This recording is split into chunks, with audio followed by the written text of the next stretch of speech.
performance today.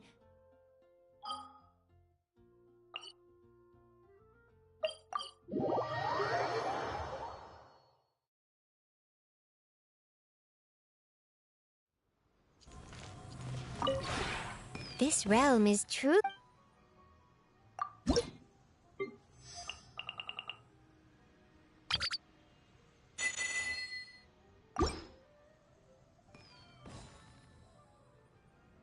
If you ever have any questions...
Twas on a deserted moonlit night that the hero approached the vile dragon's limpid lair.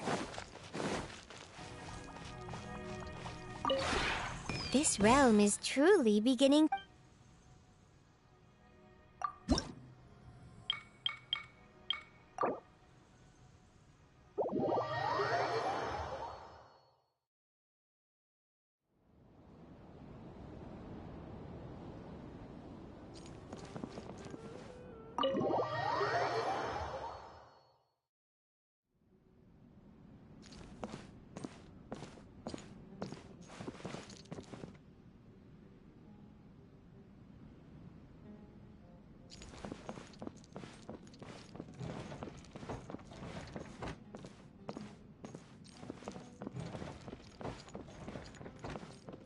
Body and mind.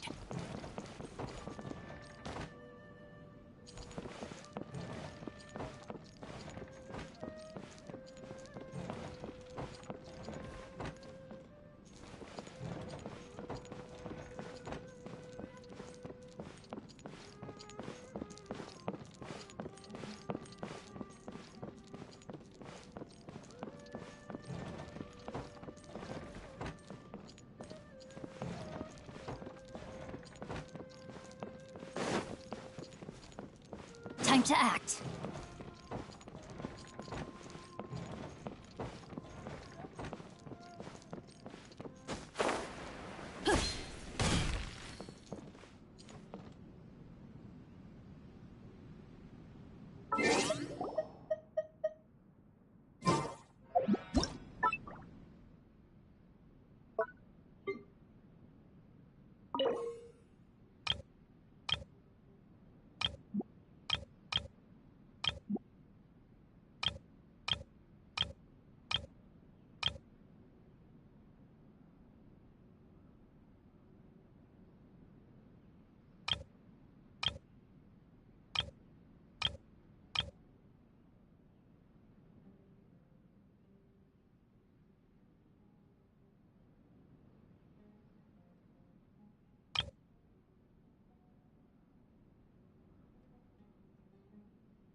This realm is truly beginning to thrive.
This realm is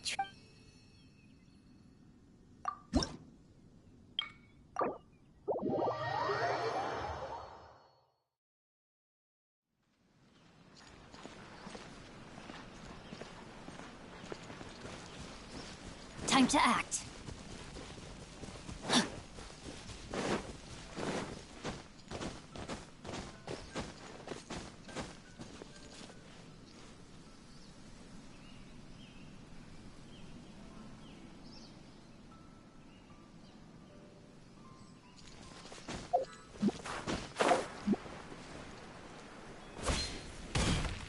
Time to act.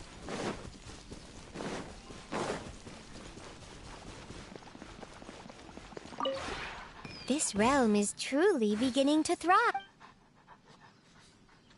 If you ever have any questions...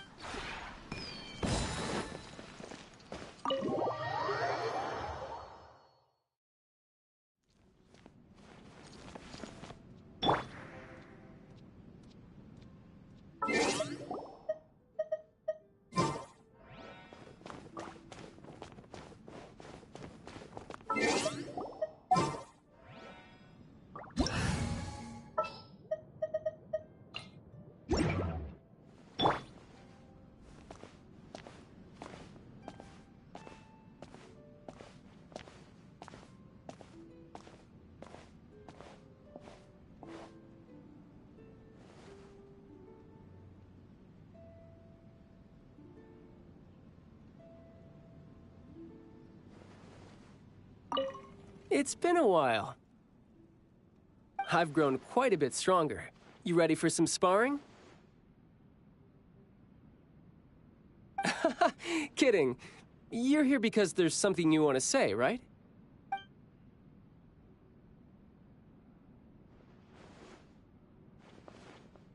Good morning, comrade.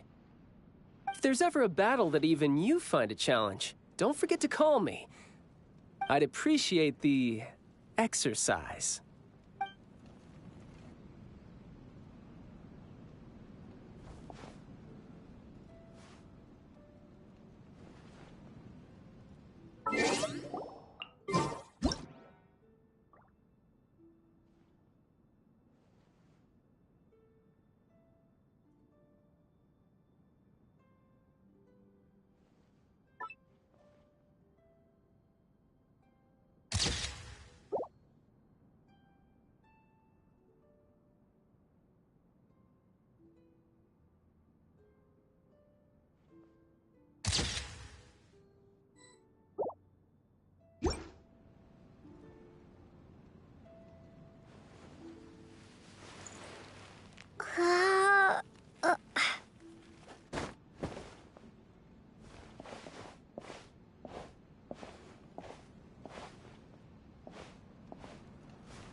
Ah, there you are.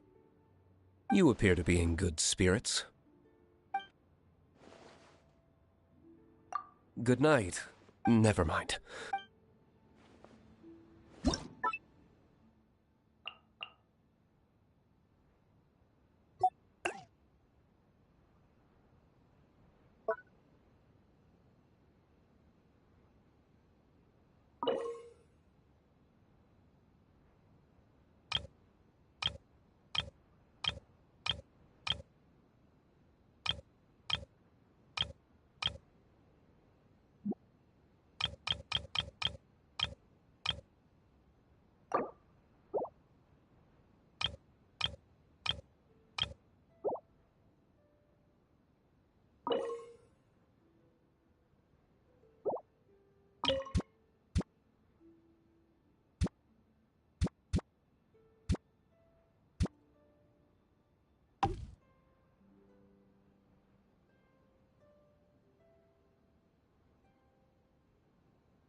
This realm is true.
Traveler, anything interesting you want to talk?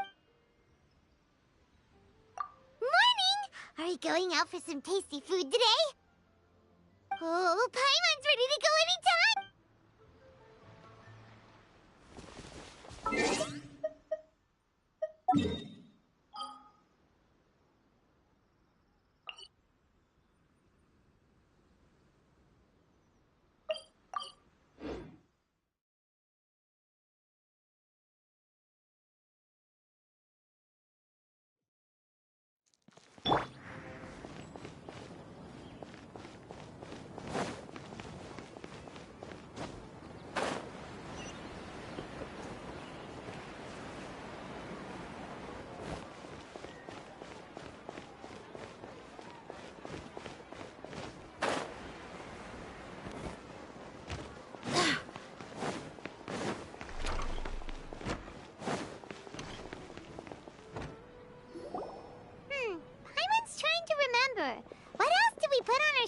endless. Oh, what a mouth-watering smell. Paimon would know the aroma of biryani anywhere. Let's go get some. We can still add it to the list. Well, if it isn't the Traveler and Paimon. Wasn't expecting to see you here. Hello there. Oh, it's been quite a while. Huh. So you two are still hanging out together. Dia, didn't you say last time that you were gonna head back to the desert? I said I was going to resign from being her bodyguard, not that our friendship was over. We're still the best of friends. The Holmayanis also still post jobs from time to time. Their pay is always generous, so me and the other mercs never pass them up. I told Dia to just stay at our place when she took one of those jobs a few days ago. My parents were delighted. They even said that it always felt like we were missing someone whenever Dia wasn't around. That sounds like something they would say, all right. They're always so welcoming. Anyway, the job is already taken care of, so I was gonna head back to the brigade as soon as I finished a little shopping. But the master kept insisting, and I ended up staying for another day. You can stay for as many days as you want, Dia. Father hasn't even gotten around to treating you to his best dishes yet. You know I'm not the kind of person to stay put in one place like that, my lady. Don't worry, though. There'll always be next time. But she said they'll treat you to the best dishes. Paimon can't believe you can still refuse that. But wait. Didn't you say last time that you would take me on a trip to the desert? Why don't you just take me with you today, when you leave? There are so many places I still haven't visited yet. I'm sorry, my lady, but no can do. There's still a few things I need to take care of back at the brigade. Besides, the desert hasn't exactly been the most peaceful place lately. Oh, come on. Not this again. That's also what you said last time and the time before that. I know, I'm sorry. Just give me some more time, and I promise I'll plan the best trip ever for you. All right, fine. To be perfectly honest, it's not that I wanted to go, it's more like I feel like something is off about you lately. Ever since you first set foot on the estate a few days ago, you've been acting anxious and even paranoid. Have you been delaying our trip because you've run into some kind of trouble? Nah, are you kidding? You're worrying too much. Would you swear on that? Friends shouldn't lie to each other, you know. I wouldn't pry any further if you're willing to swear on what you just said. But if something really is bothering you, then just tell me. You know I'll help you however I can. Oh, looks like Dunyarzad was onto something. You're too perceptive, my lady. Seems I can't hide anything from you. I just thought that nothing good could come out of telling you about the messy happenings of mercenaries. Knowing too much only leads to more trouble. Mercenary life is a dog-eat-dog world where Mora reigns supreme. Everything operates on a completely different set of rules. That doesn't change anything about what I just said, though. We're still friends, and I can only support you if I understand what's bothering you. My lady, you're not gonna stop until you drag it out of me, are ya? All right, I'll share what I know. Let's go somewhere else first. This isn't exactly the best place for a discussion. Okay, let's talk here. Just try not to draw any extra attention. As you may already know, the Eremites have both a lot of mercenaries and a complex organizational structure. Many mercs are no different than me, just going around looking for jobs to earn some mora. My brigade is called the Blazing Beasts. We're not a large group, but every member is loyal and brave. However, not all Eremite brigades are like mine. Some are willing to cross all kinds of lines for the sake of mora. The most notorious is a faction known as Deshret's Relics. Deshret's Relics? Judging from the name, they must really look up to...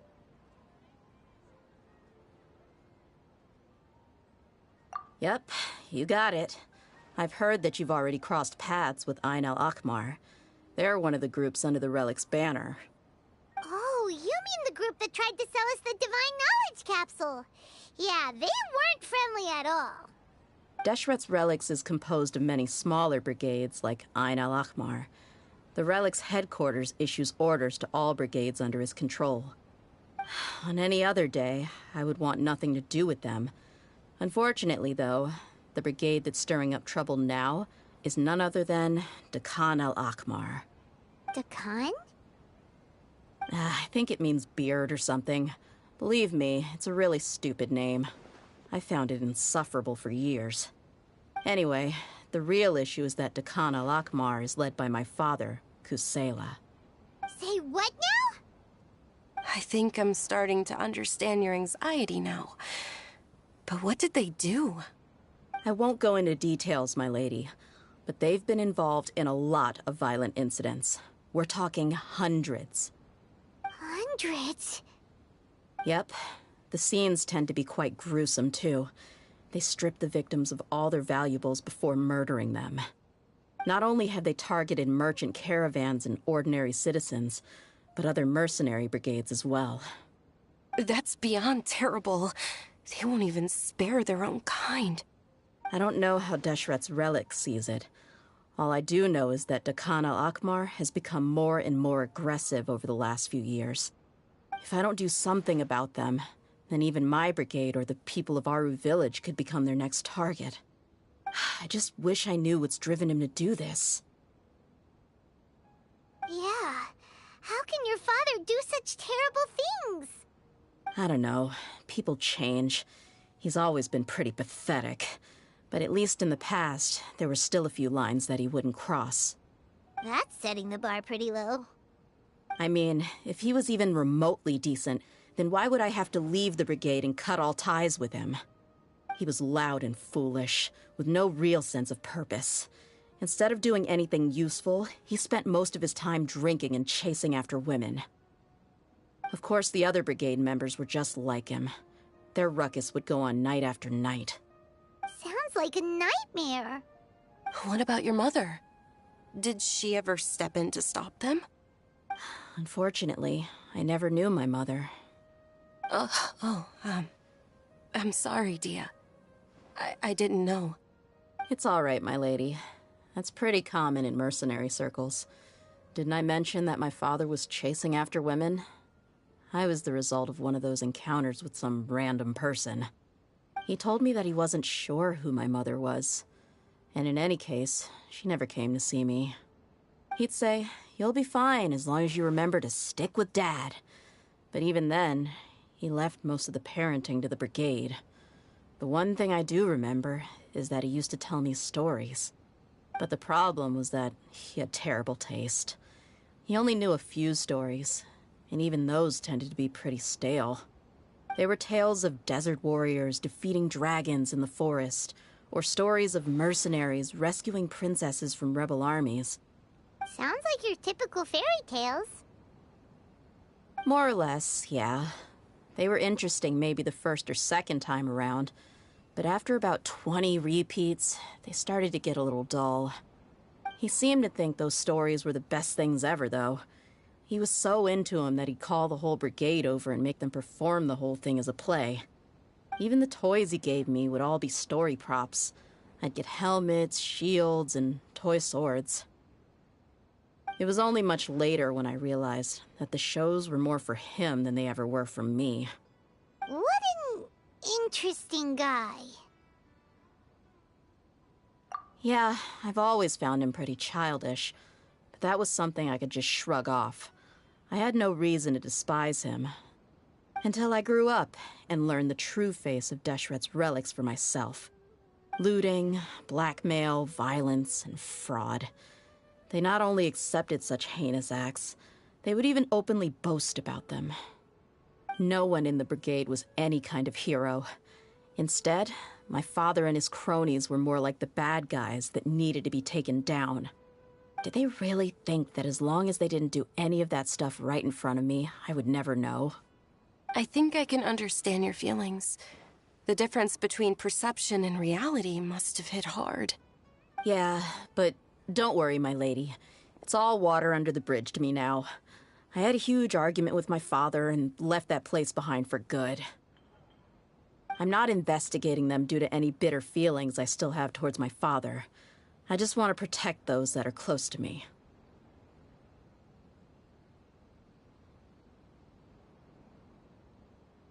Yeah, I told the boys to gather as much information as they could. Most of the reports concern violent incidents, but there's also some talk of smuggling. I see. But isn't this investigation incredibly dangerous? It is, but every mercenary lives life on the edge. It's a lifestyle that I enjoy. That may be true, but it'll be impossible for those who care about you not to worry. Well, now you get why I didn't want to share any of this with you. What should we do? They both have valid concerns.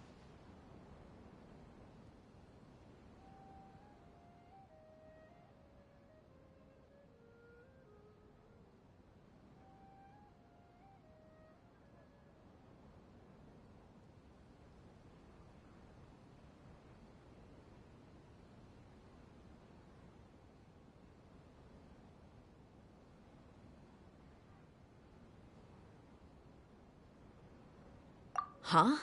But there's no need for you to get caught up in this mess, too.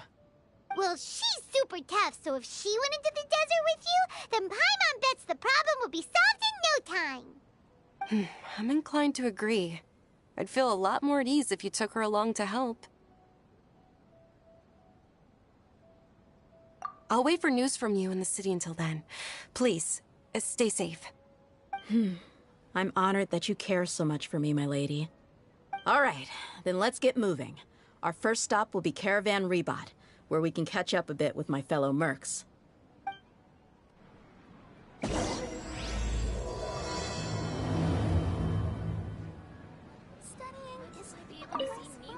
Please be careful. I'll stay in the city and wait for news from you. Just don't do anything reckless, all right?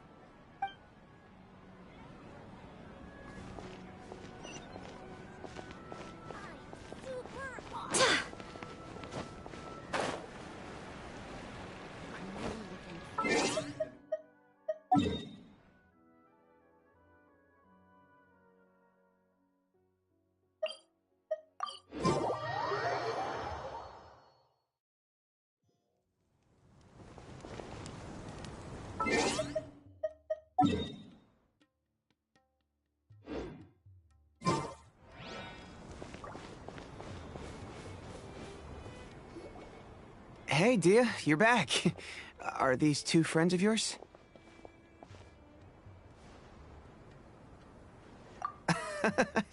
Likewise. There's no need to be so formal with us. We're a pretty casual crew. Anyway, since we've got a newcomer, let me fill you in on what the Khan al-Ahmar's been up to lately. They've become extremely aggressive. Apparently, even their own now have become acceptable targets. They even attack other relics brigades, just the same as any other mercenary brigade. Even the most ferocious beasts still protect their own. But it sounds like they've thrown that straight to the wind. That's right. Once they've collected enough loot off the other mercenaries, they sell it off to a different brigade, or turn to merchants on the black market. A portion of their profits is immediately exchanged for more food and weaponry to be used in their next violent operation. That's terrible! Yeah, and it really makes you wonder why they're so desperate for Mora. A few days ago, Isham and I trailed them for a while, and even disguised ourselves as merchants to conduct trade with them. We were able to learn a few things from the exchange. Rather than saying they're out to plunder and hoard Mora, it'd probably be more accurate to say that they're experiencing an internal power struggle. Wait, a power struggle? You heard me right. The vast majority of their victims are mercenaries from the other brigades of Deshret's relics. If their only goal is Mora, they could have gone after anybody. The targeted nature of their attacks points to a power struggle between the different brigades within the relics. That's the only plausible explanation we have. Unfortunately, we weren't able to find out anything more specific. It seems they're also trying to keep things under wraps. Oh, one last thing we discovered was that over the past few years, as the Khan al-Ahmar became more and more active, Deshret's relics as a whole became a lot weaker.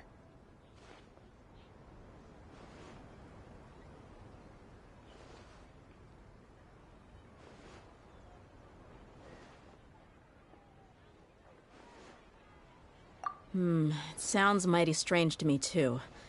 Harun, you can leave the rest of the investigation to us. Gotta say, though, I didn't expect you to go on a whole undercover mission during the few days I was gone.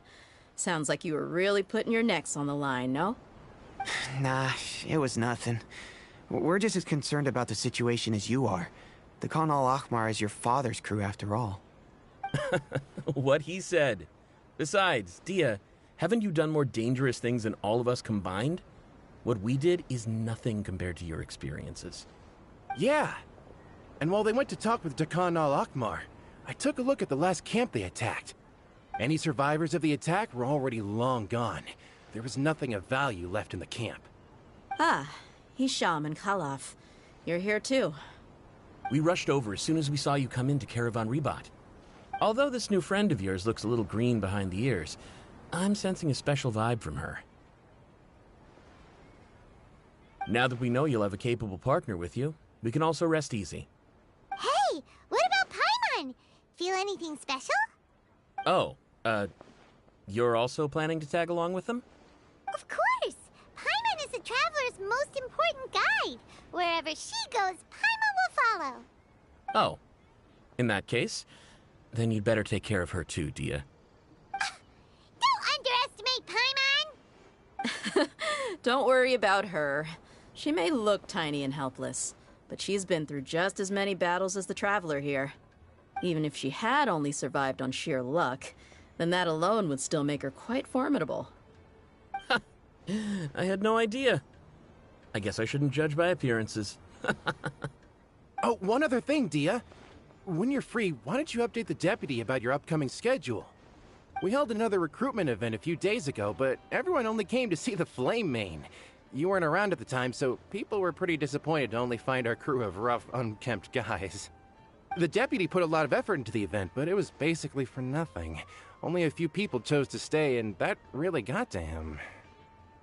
Sorry to hear that. I'll be sure to bring him some great liquor next time.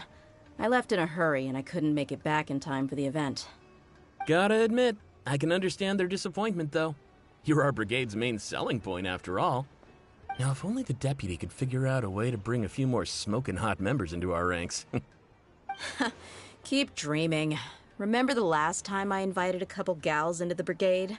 You all just froze up with your mouths gaping like a bunch of scarecrows. The awkward silence and weird expressions left quite the impression on them.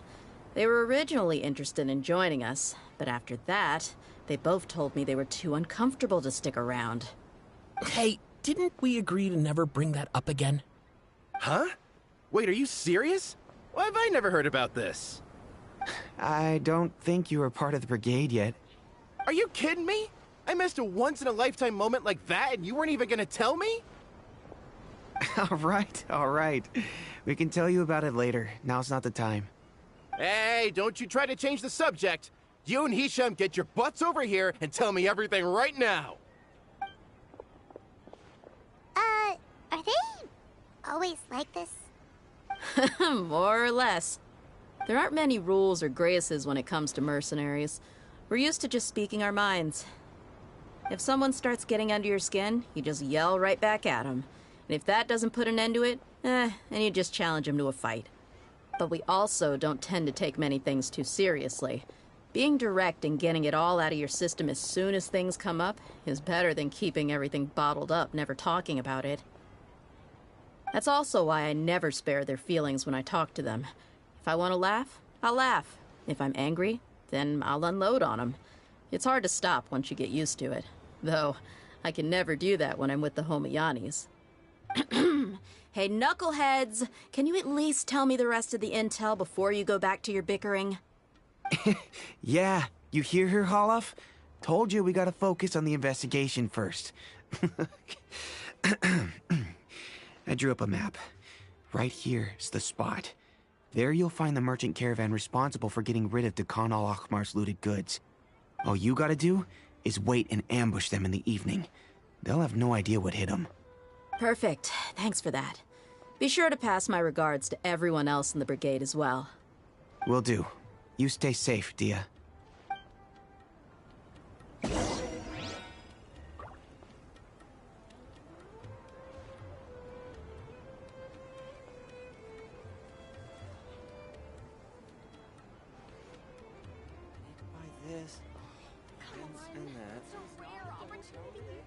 Let's go check it out. Travelers and visitors, don't miss out!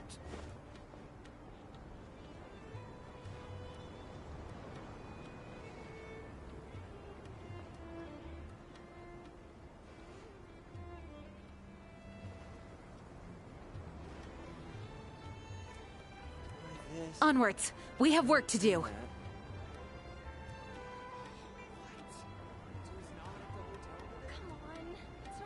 Travelers and visitors, don't miss out!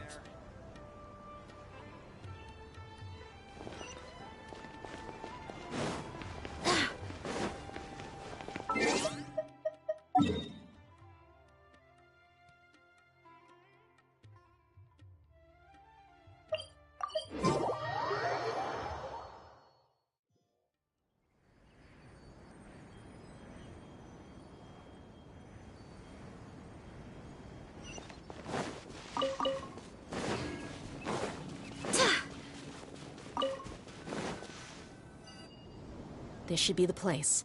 Let's find a spot to hide and bide our time. It's gonna come down to a fight one way or another, so let's all be careful. No need to worry. She knows her way around a fight. I'm not worried about that. What I meant is that we probably shouldn't go too hard on the enemy. After all, we still need to get information out of them.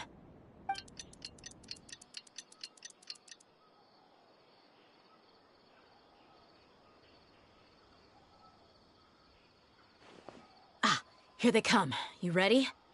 Let's not give them a chance to react and end this quickly.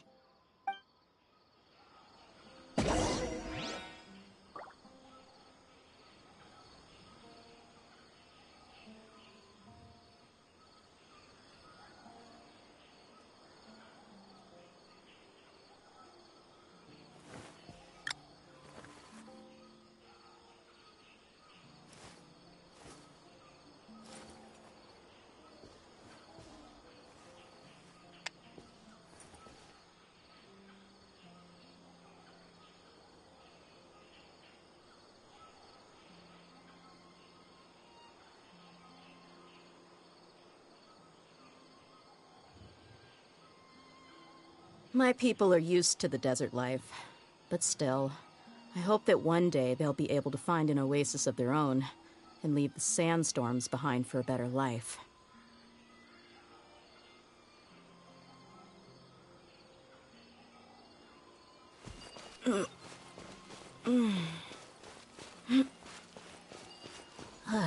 That's close enough. Feeling lucky today? Come on, coward! No, my sword! Body and mind. Witness the power of Gugwa.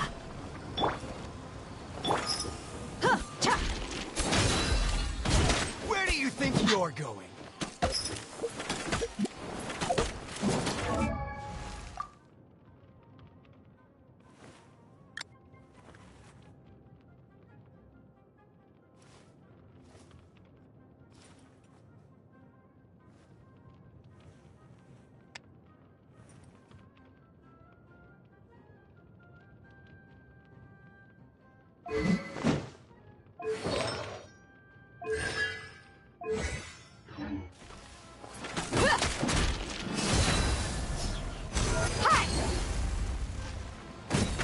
Where do you think you're going?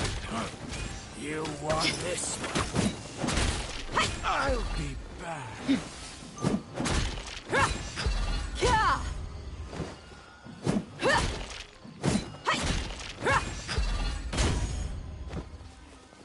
Buckle up!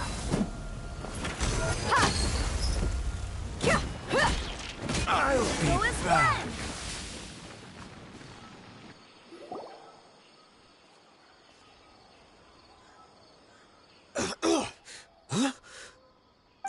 You're the Flame Mane. Good. That saves me an introduction. All right, time for a little talk. Are you buddies with Dakana Lakmar now? Tell me, what are they after? You know the code of being a mercenary just like everyone else. The first rule is to never divulge key information about our employer. What makes you think I'd talk? That might have worked on an amateur, but I know you're just looking to protect your reputation. Think about it, though. What's your reputation worth if you won't have the other tools you need to succeed in this line of work? Tools like, I don't know, your limbs or eyes? You've got 5 seconds. You might want to think twice about how much your employer's information is worth to you. Whoa! I'm not joking around. We can do this the easy way or the painful way. 2 seconds! I'll save you the trouble.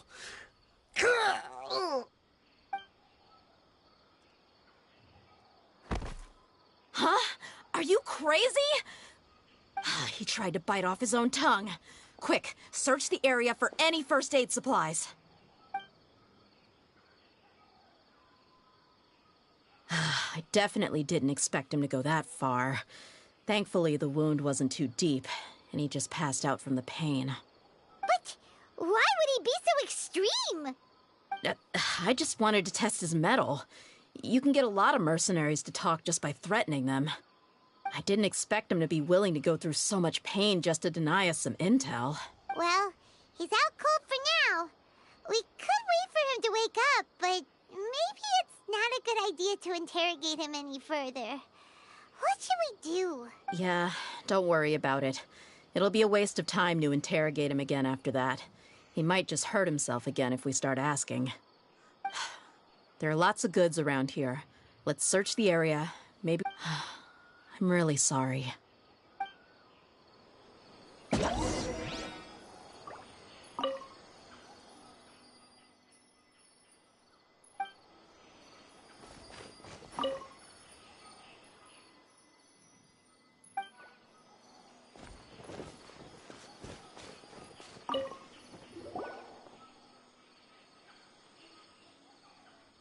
We found a piece of paper with a bunch of names on it.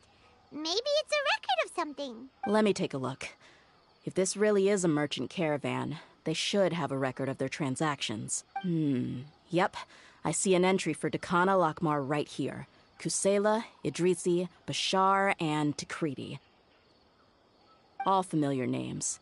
Dakana Lakmar has been trading for a hefty supply of food, weapons, and medicine. It seems that in the past, they used to receive some canned knowledge as well. This caravan is just one link in their logistics chain. Once in the rainforest, the caravan will exchange the looted goods for Mora, and the funds will then be passed to a specific person. That person will then pack the caravan full of necessary goods, which will then be brought right back to Dakana Lakmar. Wait, why is there no Mora value recorded for the final transaction? No value? Yeah. Every transaction before the last one was marked with an exact amount of Mora, but the final one, where they paid for everything to be brought back to the desert, was simply marked as delivered. Perhaps. But they couldn't have known how much they would make off selling the loot. Do they not care about profit margins at all? Anyway, the next part's the records of the goods themselves. There are a lot of entries. Everything was probably sourced from the rainforest. Huh? What's wrong? Shazamon Homayani? Homayani? You mean Dunyarzad's family? Could it just be another family with the same last name? I'd be surprised to find someone with the exact same first and last name. Shazamon Homayani is Dunyarzad's father, and the head of the Homayani family. Just what the heck is going on here?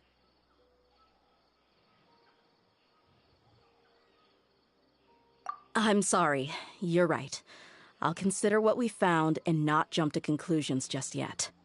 But what this piece of paper confirms is that the Homayani family has been providing goods to Dakana Lakmar. What if the Homayanis have been kept in the dark and don't know they've been trading with Dakana Lakmar? That's a possibility, but if that was the case, why is this caravan specifically named Shazamon as their person of contact? They could have just as easily bought goods such as food and medicine directly from Caravan Rebot or Port Ormos. Yeah, funding violence and looting. The brigade gets the goods, and he is paid the proceeds from the sale of the loot. But But why would he do something like this? It's not like the Homianis are in need of money. I honestly have no idea. I've been to their estate many times, and I've never noticed anything suspicious. The only potentially large expenditure I could think of would be the treatment costs for Dunyarzad's Elazar. Maybe they borrowed a lot of Mora in the past? But that's still just a speculation. I don't think the Master would stoop. You're probably right. I know my lady's personality, and she wouldn't deliberately keep something like this from us. But what should we do now? All we found is just another mystery.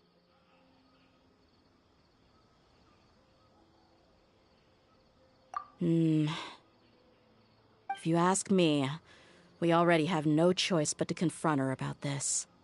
I'm not worried. It's too early to make a verdict yet. I still have faith in the Homianis. Let's go find my lady again. We'll tell her everything and see if she's willing to lend us her support. If we're lucky, we can not only figure out the mystery of this paper, but also follow the trail of breadcrumbs to the people responsible at Dakan al-Akmar. Dia, are you sure this is the best decision? What if instead of getting the help we need, we just end up revealing everything we've discovered to the enemy? I've considered that possibility. But even still, I want to tell her what we found. I think I owe her that much. True friendship is built on trust. She showed genuine concern for me when we first brought up the topic. I can't repay her kindness with doubt and suspicion. That's not how I deal with people. You're right. Paimon wants to trust Dunyarzad too. Yeah. Let's pay another visit to Sumeru City.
Anything out of the ordinary,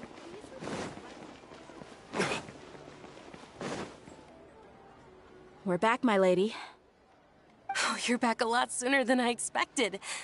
You mustn't have run into any trouble then. Well, how did it go? What did you come up with? Actually, we're still investigating.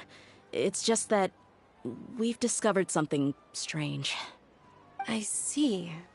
The clues you found have led you back here, in the city? Something like that. Yeah. You all look a little dispirited. Whatever you found must not have been very encouraging after all. Why don't you discuss it with me? Maybe I'll be able to say something to cheer you up? It's okay, my lady. It's not so much about me being upset with my father or anything like that. How should I put this? So something is wrong.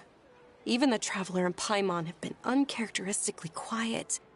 On any other day, Paimon would have already waved to me with a smile and shouted, "Dunyarzad, we're back!" So tell me, what happened? Well? My lady, please prepare yourself for what we're going to tell you next. It concerns the Master. The Master? You mean my father? Okay, I understand. Don't worry about me. I'll listen as attentively as I can.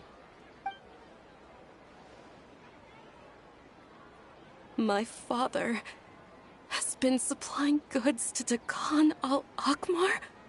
Yeah, it makes as little sense to us as it does to you. I've never doubted the Master's integrity, so I'm having a real hard time rationalizing how he could ever support an infamous brigade like them. Maybe he's not actually aware of the full story and just stumbled into the deal by accident.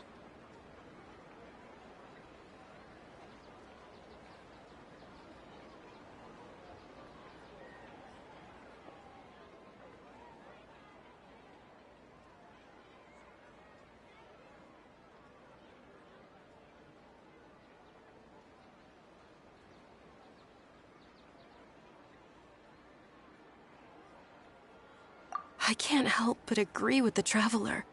Huh? You mean you feel the same way, Dunyarzad? Thank you for sharing all this information with me. Since you've told me everything you know, I should also tell you about some doubts that I've been harboring for quite a while.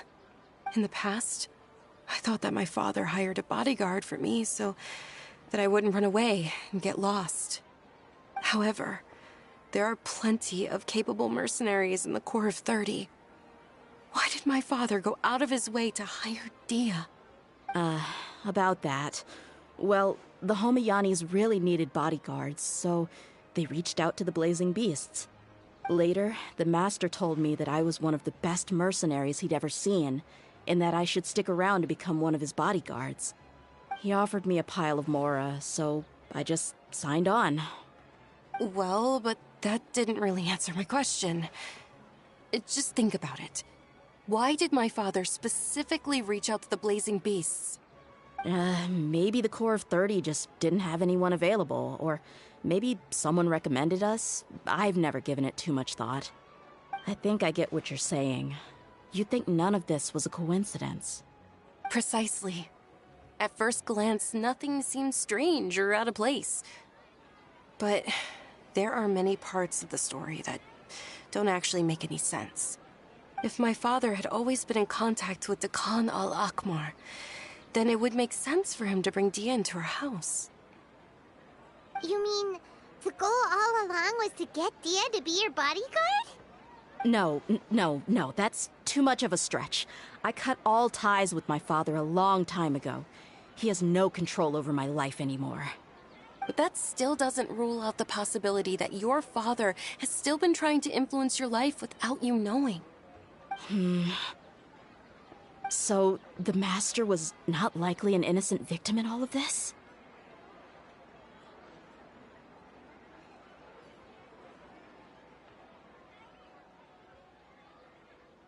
Sorry we put all this on you so suddenly, Dunyarzad. It's okay, Paimon. I should actually be thanking you.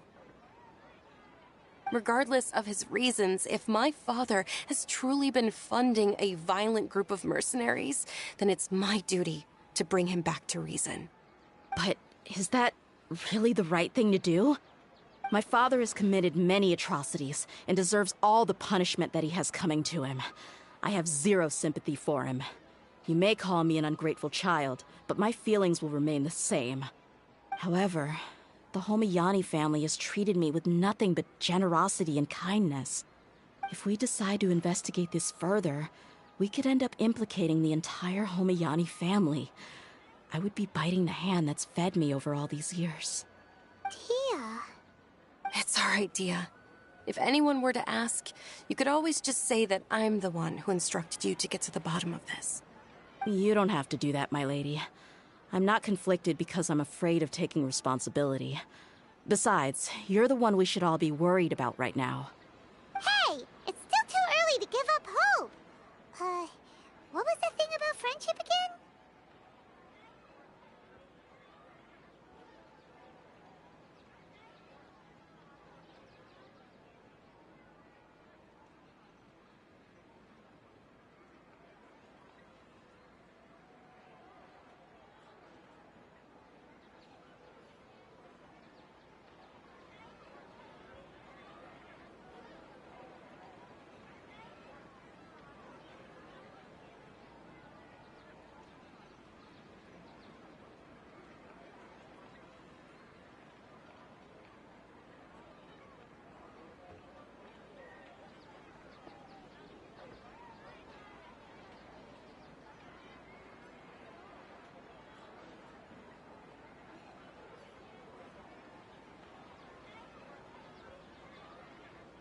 Right, yeah, trust! You said that yourself, Dia. Besides, there's no point on getting all riled up before we've confirmed all the facts.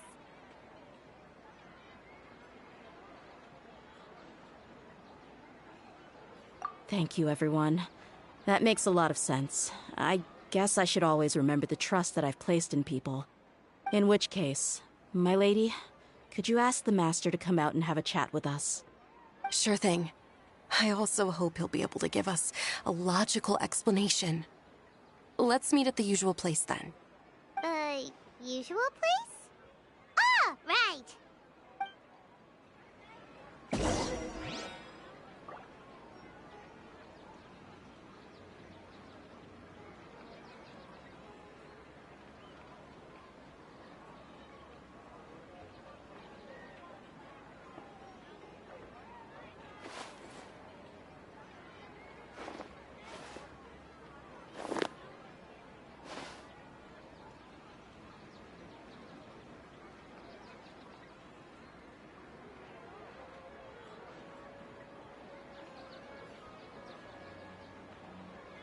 Every course of action has its risks. Be careful.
Thank you for coming, sir.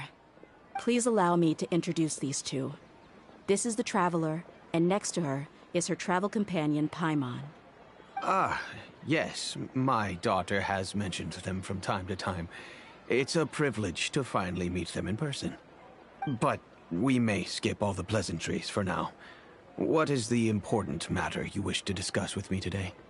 Well, we wanted to bring this transaction record to your attention.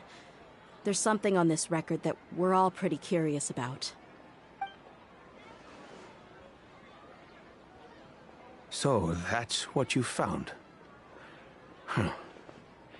Seems like I can't keep everything from you much longer. If you wouldn't mind, we'd like an explanation. Well, it's a long and difficult story.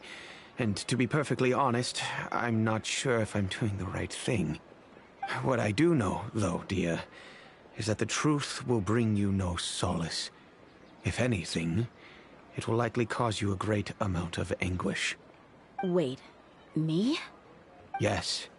I understand perfectly why you came to see me. And I am touched by your collective commitment to do the right thing. But knowledge always comes at a price. And sometimes, as they say, ignorance is bliss. Your father, Kusela, and I both believed that. Of course, you have the right to seek and learn the truth, but I must warn you.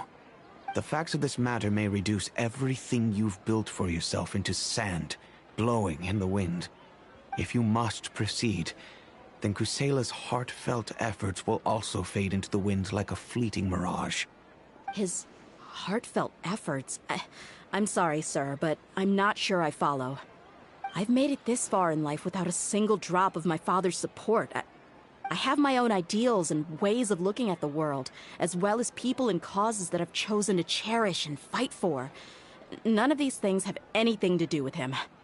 I came here today to support you as the head of the Homayani family. No warning will change my stance on that.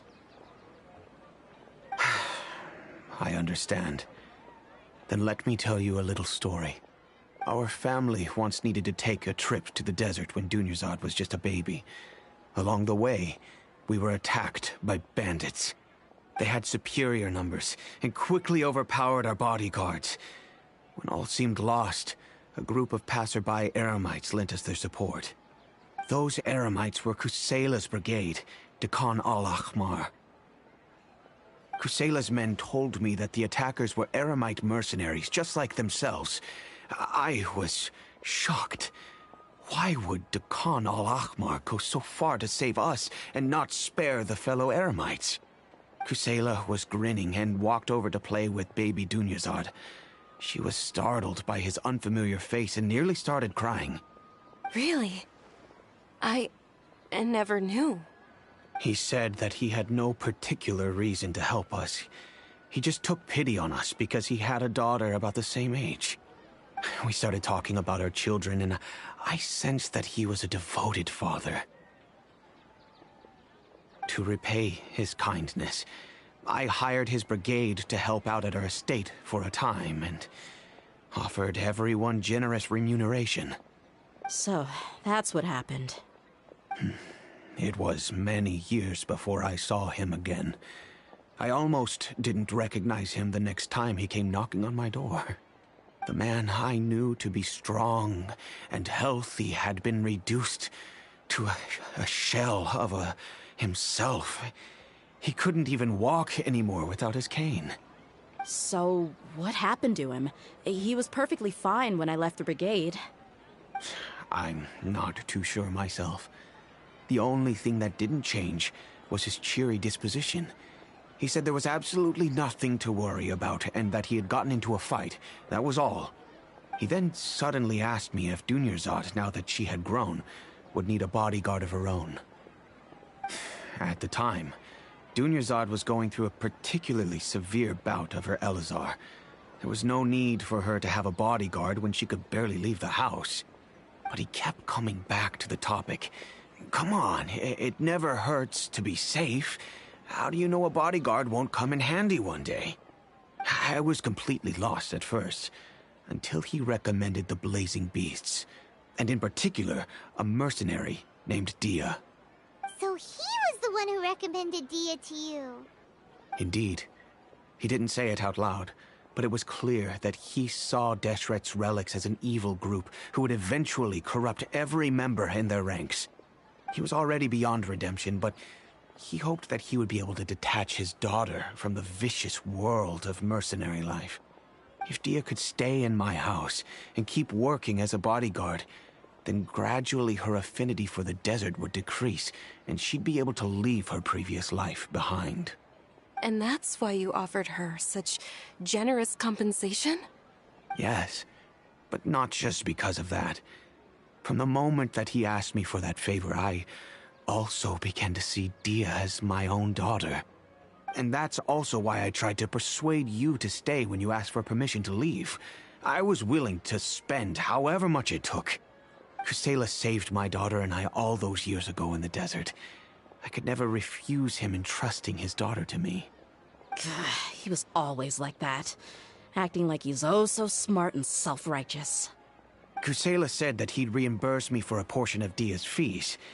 I refused to take any mora from him, but he'd always sent me funds anyway. Eventually, I just accepted them as a token of his gratitude. And that went on for a while until I received another letter from him a few years ago. The letter contained a request to help him buy food, weapons, medicine, and even explosive materials. Wait! Isn't that around the time that Dekhan al-Ahmar started becoming more aggressive? That's right. When I started to hear some nasty rumors, I became wary. I wanted to meet him face to face to discuss things. But by then, he was no longer receptive to my requests to talk. If I had to guess, it's probably because he doesn't want to put Dia at risk. That thought occurred to me as well. I figured that he probably came to me for help because he had nobody else to turn to. After some deliberation, I decided to send him some food and medicine. I turned down all his requests for explosives and weaponry.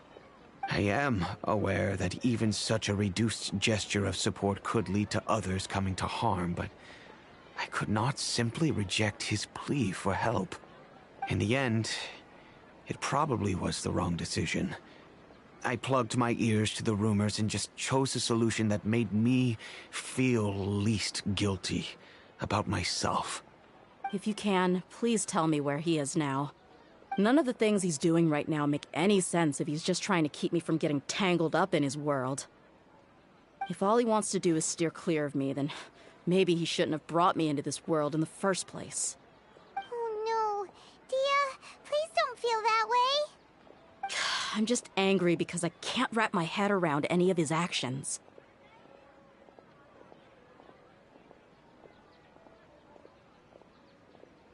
Another way? I don't know. I knew him, and he was nothing more than a childish brute. I can't understand what's going through his head. But I guess you do have a point. We haven't uncovered the whole truth yet.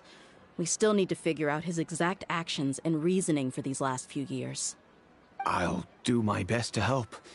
Of course, anything between the two of you would need to be resolved between you and him alone. I don't know Kusela's exact whereabouts. Outside of supplying his brigade with some goods, I tried my best to avoid getting involved any further with him.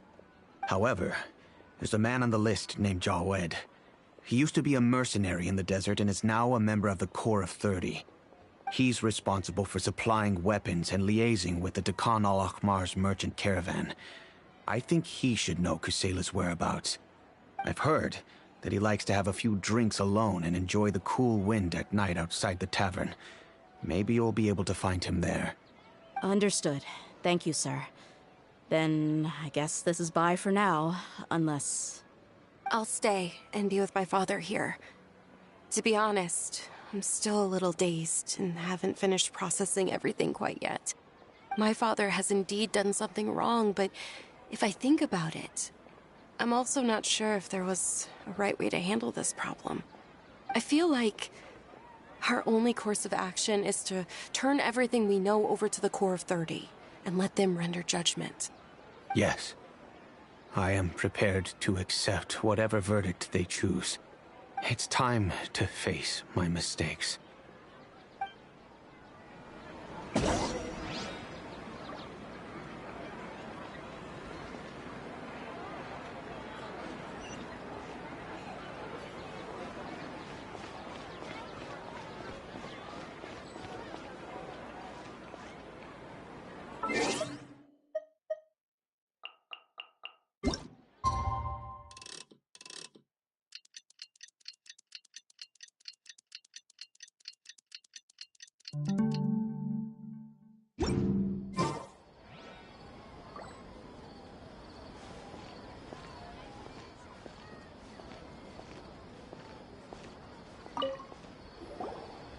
Huh? Who are you guys? I know what you've been up to. Smuggling weapons to violent brigades in the desert while working for the Corps? Pretty bold, if you ask me. Shh. Keep your voice down.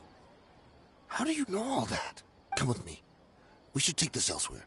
I'll be happy to talk things over once we're somewhere private.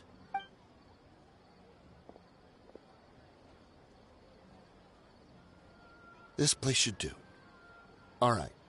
Back to my question. How did you all know about me? Don't worry about that for now. You know what kind of punishment you'll face once we report you to the Corps, I assume. Wait. There's no need to jump the gun. Let's talk this out. What are your terms? So what's in it for you anyway, Mora? Well, I was a little tight on money at the time, and Kusela took good care of me in the past. I weighed it in my mind, and I couldn't find a reason to turn the opportunity down. I wouldn't only be helping my benefactor, but I could also make some quick Mora. Let me tell you how it is. We're investigating Dakan al-Akhmar, and we're gonna put an end to their operations. If you provide some help for us, then we might just put in a good word later to reduce the terms of your punishment. Hey, why don't we discuss this a little first? Listen, I made quite a bit of Mora from my last run. You just give me a number, and I'm sure we can... Shut it. My patience is running out. You should know when a mercenary is after something other than money. All right, sheesh. But you gotta promise you'll put in some nice words for me later.